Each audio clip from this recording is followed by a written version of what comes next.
¿Se puede definir el Neolítico por sus formas artísticas, por la peculiaridad de sus pinturas rupestres? ¿Muestra el arte rupestre del Neolítico diferencias sustanciales con el que lo antecede? ¿Se puede comprobar el paso de las sociedades de cazadores-recolectores a las de agricultores por la tipología de sus respectivas artes parietales? Hoy vamos a tratar de bucear a lo largo de varios milenios de expresión artística, poniendo especial énfasis en el llamado arte levantino, el arte esquemático y el macroesquemático. Las pinturas de la Sarga, dibujadas sobre las paredes de unos abrigos escarpados cercanos a Alcoy, son un auténtico muestrario de la historia de la pintura rupestre del Levante español. Estas pinturas nos van a permitir adentrarnos en uno de los periodos más oscuros del arte parietal, el que se hizo cuando finalizó, hará unos 14.000 años, el gran arte magdaleniense que nos asombró con su realismo figurativo de ciervos, bisontes y caballos. Vamos a ascender hasta los abrigos para conocer las pinturas con el investigador que mejor las conoce, el catedrático de Prehistoria de la Universidad de Alicante, Mauro Hernández.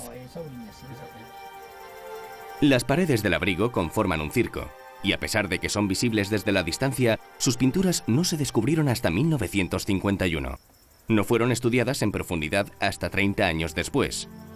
Henri Breuil estuvo al tanto desde los primeros momentos. Veamos qué significan estos abrigos de la Sarga, auténtico santuario al aire libre, en el que ciervos y cazadores se entremezclan en los retablos de sus capillas prehistóricas con inquietantes y extrañas figuras simbólicas que nos atraen con la fuerza de lo desconocido. La Sarga es un yacimiento excepcional por varios motivos. En primer lugar, por el lugar donde se encuentra. Es un espacio que se conserva un paisaje mediterráneo en buenas condiciones. Es un espacio no excesivamente deteriorado y es un espacio que permite, con las labores que se han hecho en estos últimos años, permite ir recuperando la vegetación y la fauna. Pero lo que es importante de la Sarga es la cantidad y diversidad de imágenes. Imágenes pintadas en las paredes de varios abrigos, imágenes que sintetizan de alguna manera lo que es el arte prehistórico del Neolítico peninsular, ya que aquí, frente a otros conjuntos con arte rupestre, nos encontramos con tres horizontes artísticos perfectamente definidos, con características propias, con imágenes propias y con significados diferentes. Es un conjunto que además se conserva de una manera excepcional. Las imágenes se pueden observar con facilidad, las imágenes permiten ser visualizadas por quien se acerca a ellas, saber lo que se pinta e incluso adivinar cómo técnicamente se realizaron esas pinturas, porque lo que nos demuestran todas estas pinturas son que, independiente del grado de naturalismo o de abstracción que representen, son todos ellos excepcionales artistas. En efecto, aquí podemos conocer las tres etapas de este arte que nos sorprende por su fuerza expresiva. El primer horizonte artístico en este abrigo está perfectamente definido porque es el que se encuentra en el inicio de la ocupación simbólica del espacio, el arte macroesquemático. Un arte que está perfectamente situado en el tiempo y en el espacio, un arte que se sitúa en los primeros o con los primeros agricultores y ganaderos antes de Cristo en nuestras tierras, que además es un arte que por las dataciones absolutas nos permiten situarlo en torno al 6500. Luego tenemos otro horizonte artístico que en el caso del abrigo 1 está superpuesto al arte macroesquemático y es incuestionable que esos ciervos naturalistas del arte levantino están perfectamente marcados, perfectamente ubicados, no tapando las imágenes anteriores, es decir, no hay una herejía, no hay una ruptura, se respeta y se intenta de alguna manera enlazar. Es decir, se colocan, uno de los ciervos se coloca sobre el cuerpo de la figura, se está enlazando. Es el arte levantino, que tiene una cronología de unos siglos posterior y que puede durar algo más, no sabemos cuánto, porque lo que sí pensamos es que el arte macroesquemático es un arte de recorrido corto. Y luego tenemos un tercer horizonte, que es el arte esquemático, que es un arte que aquí está representado por unas cuantas figuras, todas ellas excepcionales, pero que repiten de alguna manera los temas de ese momento, figuras humanas, un cáprido, unos ramiformes, y que es un horizonte artístico que aquí recuerda técnicamente mucho a las imágenes macroesquemáticas. Es lo que nosotros empezamos a denominar en los últimos años arte esquemático antiguo, y que comparte temas con el arte esquemático tradicional, que lo encontramos en toda la península ibérica, y que aquí, en todas las tierras de Valencia y en torno de Murcia, tiene características propias. La cronología de las pinturas se ha podido determinar por la coincidencia de motivos decorativos con la antiquísima cerámica cardial encontrada en la zona, perfectamente datada sobre los 6.500 años antes de Cristo. Nos llama la atención la personalidad y fuerza expresiva de los llamados orantes.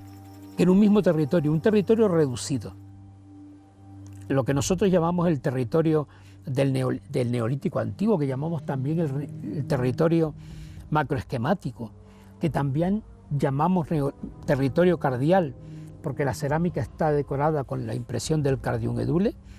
Tenemos imágenes de todos los horizontes artísticos neolíticos de la zona. Y además tenemos vasos, como podemos ver en el Museo de Alcoy, que tienen ocre, que han estado rellenos de ocre, es decir, que de allí estaba el ocre que seguramente salió para pintar muchos de estos motivos, que son vasos además que van colgados, que pueden trasladarse de un sitio a otro. O sea, yo creo que de alguna manera lo que nos está indicando este arte macroesquemático, pues ese es el lenguaje simbólico de los primeros agricultores y ganaderos. Los distintos paneles se encuentran distribuidos y ordenados bajo una lógica estética y simbólica, que apunta a que la sarga fue un lugar de encuentro. Yo creo que todos estos abrigos son lugares de cohesión social. Tenemos que remontarnos a esos momentos de los primeros agricultores y ganaderos. Son gentes que viven dispersas en agrupaciones de algunas familias en territorios distantes de estos lugares de arte rupestre. Son lugares con nichos ecológicos diferentes, donde se van explotando cada uno de estos grupos el propio territorio. Necesitan, de alguna manera, lugares de cohesión social. Y yo creo que estos espacios desempeñarían ese... Fiestas, solsticio, mercado... Exacto, intercambio de enlaces matrimoniales. Es decir, yo creo que, yo siempre, muchas veces cuento en clase que para mí estos lugares son como las romerías en nuestras ermitas. Yo creo que estamos ante un lugar donde se fueron plasmando imágenes para dar un contenido simbólico que hoy nosotros empezamos a plantearnos algunas soluciones a los problemas. El arte macroesquemático, por ejemplo, con la presencia de esas figuras humanas levantando las manos hacia el cielo con los dedos indicados, como esta figura de un... Esos orantes, lo que llamáis orantes. Orantes. Parece que están implorando al cielo. Implorando al cielo o dando la bienvenida al que viene. Y además, si observamos que muchas de estas imágenes tienen en la parte superior un motivo ovalado que parece una vulva, tiene ese contenido simbólico que se puede ver en ese vaso de la Sarga, que está en el Museo de Alcoy, que tiene la impresión del natis de la concha entre las piernas y que claramente nos está indicando que es una mujer. En los paneles del arte levantino, además de las tradicionales escenas de caza de ciervos y cabras, destaca un posible vareo de árboles y dos niños arrodillados y atentos a las explicaciones del que parece ser su maestro. Nunca nos cansamos de admirar la delicadeza y maestría con la que están realizadas estas pinturas. Los hombres del Neolítico levantino quisieron dejar una muestra completa de su forma de entender el arte, expresado soberbiamente en su gran santuario natural.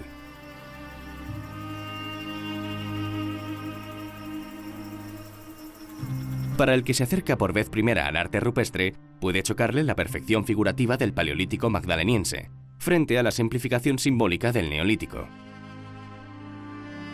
¿Es que miles de años después la humanidad no era capaz de pintar como sus ancestros remotos?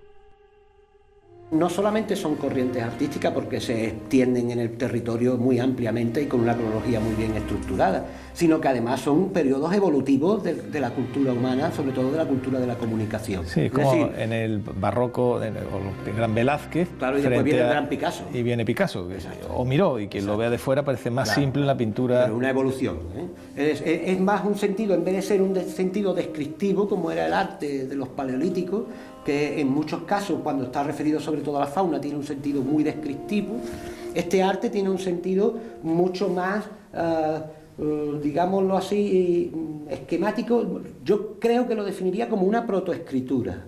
Es decir, hay muy pocos elementos, quizás 10, 15 elementos gráficos que se repiten constantemente, que llegan a sentirse estereotipados en las paredes, llegan a repetirse. El arte rupestre muestra infinidad de variaciones sobre temas de lo más diverso y una extensión de alcance mundial. Al contrario de lo que se cree, Europa no es el lugar del mundo con mayor número de estaciones de arte rupestre. Bien es cierto que destaca sobremanera durante el Paleolítico, pero en total no tiene más de 400 lugares con pinturas o grabados antiguos. África es el continente que alberga un mayor número de lugares con arte rupestre. El Sáhara es un inmenso espacio en el que se pueden encontrar centenares de manifestaciones de este tipo.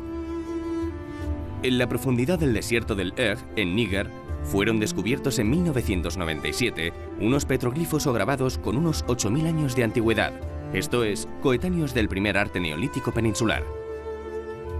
Destacan especialmente dos jirafas de varios metros de longitud.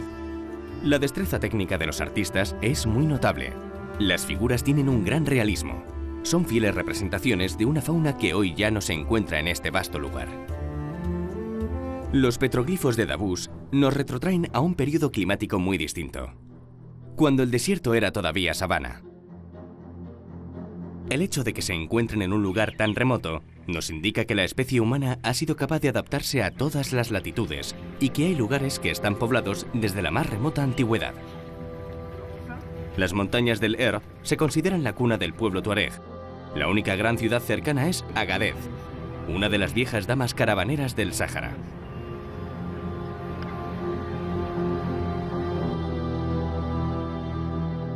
El Eg es fronterizo al mítico desierto del Teneré. Aquí uno puede tener la sensación de vivir otra época, de habitar en un lugar con escasísima densidad de población humana. Solo los tuaregs resisten la vastedad y la dureza de estos desiertos.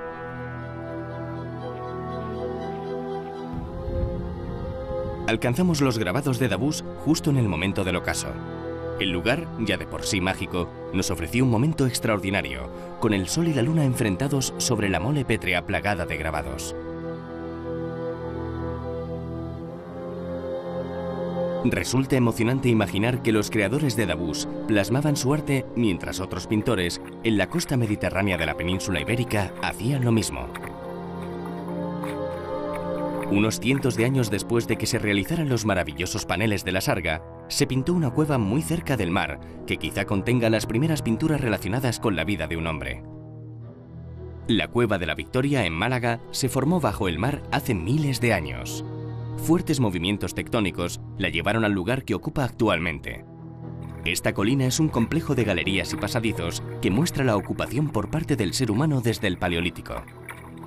Es importante destacar esto, Porque el arte rupestre del Mediterráneo se asocia habitualmente con fechas más recientes, pero no hay que pasar por alto que aquí ya existen manifestaciones artísticas desde el comienzo del fenómeno plástico. En la Cueva de la Victoria pueden verse algunas pinturas antiguas y diversas temáticas. Hay manos en negativo y grabados de animales como el cormorán.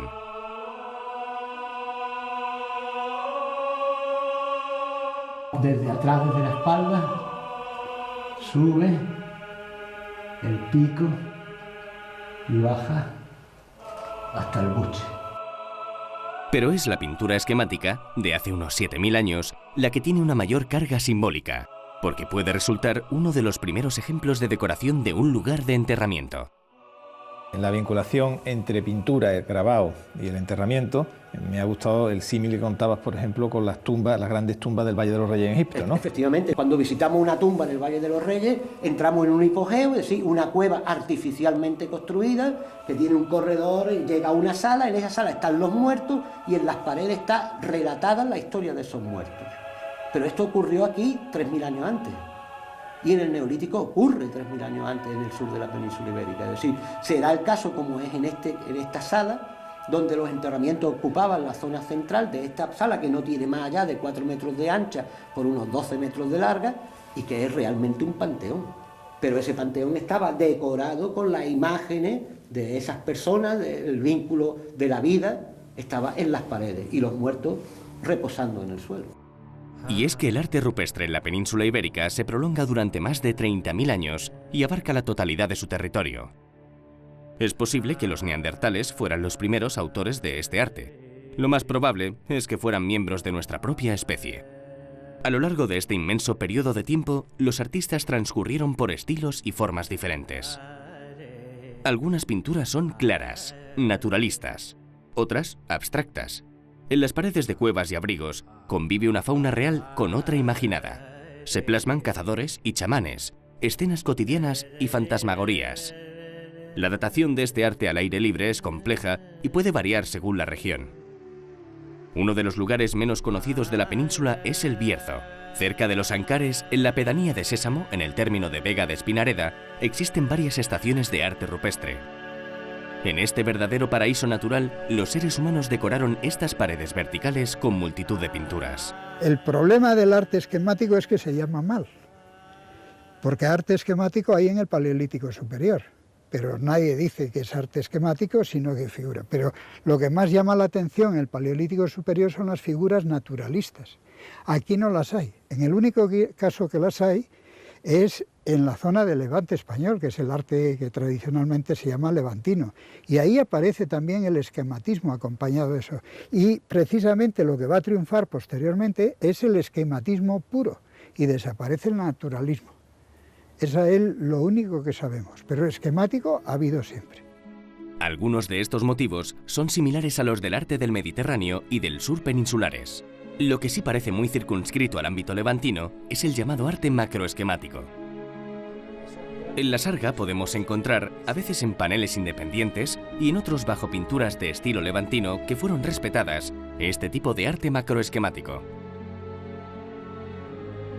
Con casi 9000 años de antigüedad, el arte macroesquemático supone un enorme salto plástico. Una auténtica ruptura con el arte paleolítico que lo precede. Yo creo que está ligado a cultos de raigambre mediterránea relacionados con la agricultura, donde esos mitos mediterráneos de la mujer, del toro, la figura disfrazada de hombre toro que aparece en Anatolia, que aparece en el Mediterráneo central, siempre está ligado a ello. Los propios orantes están ligados a ese mundo. Las propias imágenes, si son vulvas como pensamos, algunos de los motivos, está ligado a la fertilidad de la tierra, porque hay que entenderlo que estamos en un territorio que, a pesar de la imagen que a veces se vende de prosperidad de la tierra, de la fertilidad, si en esta tierra no llueve, prácticamente no hay cosechas, no hay fertilidad de las tierras. Entonces prácticamente esa necesidad de vivificar la propia tierra con rituales está perfectamente definido. Y si nosotros vamos, por ejemplo, a un yacimiento clásico como es el Pla de Petracos, ve cómo es un retablo están las imágenes perfectamente colocadas y situadas en los propios espacios. El arte macroesquemático solo se localiza en una reducida zona montañosa del norte de la provincia de Alicante, y sus tres principales yacimientos son la Sarga de Alcoi, el Pla de Petracos de Castel de Castells y el Barranc de l'Infer. Visitamos los abrigos del Pla de Petracos, encaramados sobre una gran pared vertical que recortó el torrente del barranco Malafí. Estas figuras representan a orantes atormentados o esperanzados, quién sabe, que extienden sus plegarias con los brazos levantados hacia el cielo. El arte en los abrigos rocosos se extiende por toda la península. Su prolongación en el tiempo es muy considerable, llegando a superar la edad del bronce. Los científicos tienen la difícil tarea de datarlo y adscribirlo a un tipo u otro de sociedad. El empleo de nuevas tecnologías de la imagen puede revolucionar el catálogo del arte rupestre. Quizá lo que hoy en día damos por cierto no sea más que la punta de un inmenso iceberg.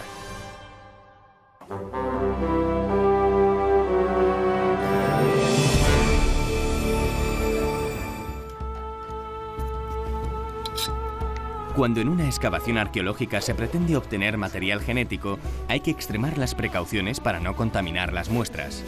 Para ello se desarrollan protocolos de extracción limpia de los fósiles que consisten en aislar los huesos del contacto directo con los investigadores. Así se evita la transferencia de material genético actual a los huesos antiguos, impidiendo la alteración de los resultados analíticos.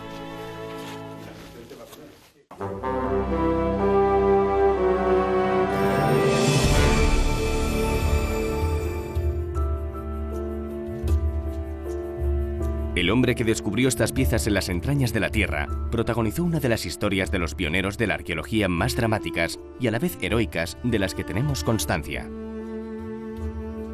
El arqueólogo Miguel Such murió exiliado en Bucaramanga, Colombia, en 1945 y fue enterrado en un panteón de la masonería. Era un exiliado de la Guerra Civil, un liberal que huyó por miedo a las represalias. Él tenía una hernia inguinal, y estando a 3 días de camino de la ciudad de Bucaramanga se estranguló la hernia. 3 días entre dolores terribles, peritonitis tremenda. En aquellos años, pues cuando llegó a Bucaramanga, pues no había nada que hacer y falleció allí a consecuencia de eso, de una simple hernia inguinal estrangulada. Pero era su pasión, él murió realmente haciendo excavaciones arqueológicas en la selva. Su vida es un ejemplo para todos aquellos que sienten verdadero amor por la curiosidad y el aprendizaje. El padre le paga unos viajes por el mundo y en aquellos años viaja por Argentina, los Estados Unidos, Inglaterra y Francia. Eso le hace ser un hombre muy curioso y de hecho aprende idiomas y se viene con los 2 idiomas perfectamente hasta para poder escribir con francés y con inglés. Miguel Such se dedicaba al comercio de alcoholes en una Málaga que sufría los efectos de la desaparición de su gran industria. Pero en su interior soñaba con cuevas y con personas que vivieron hace mucho tiempo. Miguel leía y preguntaba. Así fue teniendo una formación arqueológica que llegó a ser muy completa.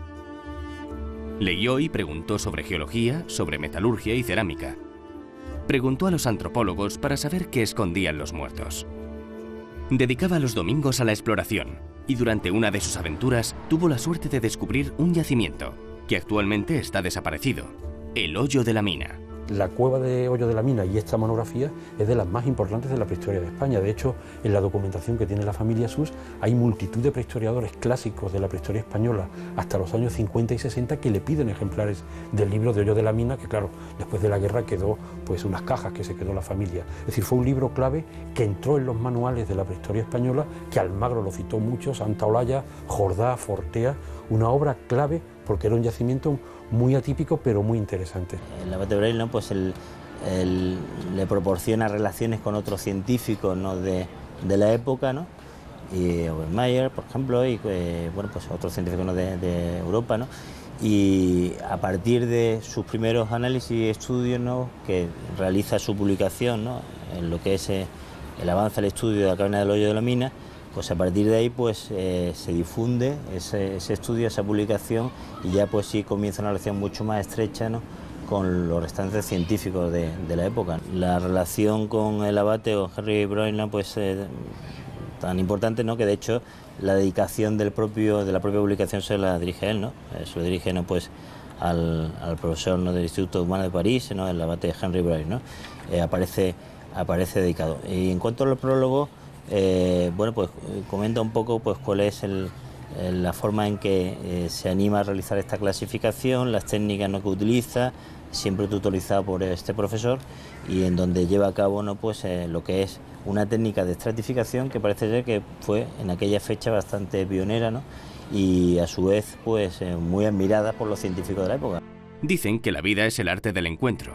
En la cueva de Doña Trinidad, en Ardales, Miguel había cruzado su destino con el de quien es probablemente uno de los arqueólogos más famosos de la historia, Henri Breuil, el abate Breuil. Visitaron juntos esta gran caverna, que todavía está sin explorar por completo. De hecho, en la actualidad se están investigando sus galerías altas, que no fueron descubiertas hasta 1981. Los hallazgos humanos que tiene este pedazo de cueva que está encima de la gran cueva de Ardales son 4 categorías de hallazgos. Tenemos restos humanos, bastante numerosos, en varios osarios repartidos. Tenemos también material arqueológico vinculado con esos restos humanos. Tenemos pinturas paleolíticas que se van mucho más atrás. Y después tenemos 2 elementos que todavía están por definir su cronología exacta, que son las lámparas, mucha evidencia de iluminación subterránea, y también, por último, los muros. Es decir, una gran cantidad de pequeñas y grandes construcciones que hay en el interior de la galería. Se tiene constancia que Breuil llega a Ardales, pero acompañado con Suç, y que Suç es el que le explica, le enseña a la cueva los motivos artísticos de la cueva, aunque luego la publicación la realiza solamente Breuil, ¿no?, en la Anthropologie de París, ¿no?, que es muy importante para el propio Breuil porque es un arte del norte, es un arte cantábrico y aquitano, tan al sur, en Andalucía, que le hará dar el cambio incluso a partir de ahí Breuil ya no será nada africanista, todo lo verá desde Europa. Miguel Suç expuso parte de su colección arqueológica del Hoyo de la Mina y Cueva Tapada en el Palacio Nacional durante la Exposición Internacional de 1929 en Barcelona. Por desgracia, el estallido de la Guerra Civil provocó el exilio de Miguel Suç. Mi abuelo era una persona profundamente de izquierdas, muy republicano, y además ostentó algunos cargos dentro de lo que fue el movimiento de esa época, el movimiento de izquierda. Eso lo hizo una persona señalada. Él vio que aquello podía traerle problemas a su familia y preparó todo el terreno para exiliarse de España y proteger en lo posible a todos sus hijos. Huyó por la carretera de Almería. Pasaría por aquí, por el lugar en el que tanto investigó, el Hoyo de la Mina. Una despedida más dura aún si cabe. Gracias a las cartas que Henri Breuil envió a su familia, podemos conocer las penalidades de Miguel Suç durante su huida. Ya en París, Miguel Suç pudo contactar con el abate Breuil, quien hizo todo lo posible para que pudiera emigrar a Colombia. De hecho, Breuil, si hay que ser justos también, le ayuda en el exilio de Suç, le ayuda a viajar desde Francia a Colombia, pero también es cierto que Suç, que sí era masón, le obliga prácticamente a abandonar la masonería, ¿no? Pero se ve claro en las cartas que envía Breuil a la familia que lo que quiere es el archivo de Suç y sobre todo el manuscrito de la Cueva Tapada de Torremolinos. En Colombia dio conferencias, por ejemplo, una en la que se desmontaba el mito de la Atlántida con argumentos geológicos. Finalmente pudo dedicarse a excavar y llegó a publicar alguna investigación. Hemos podido rescatar algunas publicaciones muy interesantes en trabajos colombianos donde el hombre sigue con su labor ética de publicar, documentar, prospectar, y por lo que se ven en esa documentación es una persona muy querida, ya integrado, publicando en revistas regionales y nacionales de Colombia y verdaderamente siguiendo con su tarea de buen arqueólogo. Miguel Suç forma parte de nuestra memoria colectiva por derecho propio.